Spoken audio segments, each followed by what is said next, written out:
Dobre, takže dneska by som vám chcel tak možno viacej vysvetliť, že prečo som vlastne taký veľký advokátor alebo odporúčateľ tej meditácie.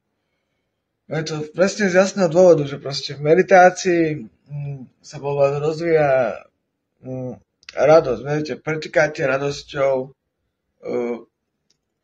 nachádzate v sebe Boha, lásku, tvorivosť, spontánnosť, tieto krásne veci, cnosti a jednoducho z toho stavu, z toho blaženého stavu meditatívnosti proste vyplýva tá láska, že proste zrazu začnete pretekať s tou svojou, nájdete tú svoju vnútornú extázu a zrazu začnete pretekať proste, že radosťou.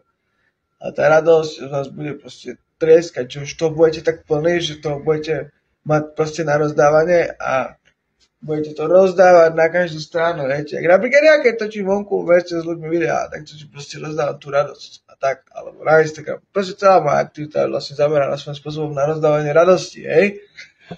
A preto odporúčam meditáciu, pretože láska bez meditácie je taká ťažkopádna, vysielujúca, únavná, ale láska, ktorá proste má tú meditatívnosť, tak proste je taká stále energická, proste stále svieža.